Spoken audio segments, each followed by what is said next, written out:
ভিডিওটা স্কিপ না করে দেখুন। ইউটিউবে গিয়ে যদি তোমরা এখন কেউ সেই গালিবাজ মানে তোমরা যাকে দেখতেই পারো না সেই ছেলের চ্যানেলের নাম লিখে সার্চ করো এক্সাটিকুল গেমার লিখে, দেখবা সেই নামে কোনো চ্যানেল বা কোনো ব্যক্তি এখন আর এক্সিস্ট করে না। হাসি পাইতেছে আমার অনেক অনেক হাসি পাইতেছে। ওয়েলকাম গাইস, অল্প কিছু সময়ের জন্য। তো আমি ইয়াসিন আছি তোমাদের জন্য। একবার তো হারিয়ে গেছিল, এখন আর সাদিকুল গেমার নামে আইডি পেলেও এই আইডিতে কোনো ভিডিও আপলোড হবে না। তবে কি আর সাদিকুল ভাই হবে না? রোস্টারদের হামার সাদিকুল গেমার নামটা একটা ইমোশন ছিল, কত মানুষ তাকে করে অনুসরণ। ফ্রি ফায়ার যতদিন ছিল তার নামে পুরো কমিটি কাঁপতো।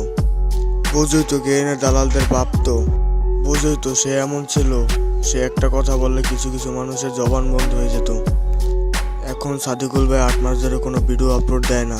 সে কি আর ইউটিউব নিয়ে কোনো সিরিয়াসলি হয় না?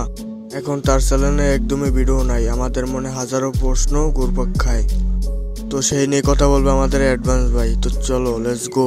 তার চ্যানেলে কোনো ভিডিও না পাওয়ার পর আমি ওরা তাকে টেক্সট দিই, কি হলো তারপর সে রিপ্লাই দেয়, আসসালামু আলাইকুম ভাই, আমি উমরা করতে আসছি, চেষ্টা করেছি যতটা সম্ভব পাপ মুছে ফেলতে, দোয়া করিস ভাই, আমিও তোদের সবার জন্য দোয়া করি। এই হচ্ছে কাহিনী, সে উমরাতে। তো ভালো থাকো গাইস, আল্লাহ হাফেজ। ভিডিওটা ভালো লাগে লাইক আর সাবস্ক্রাইব করো।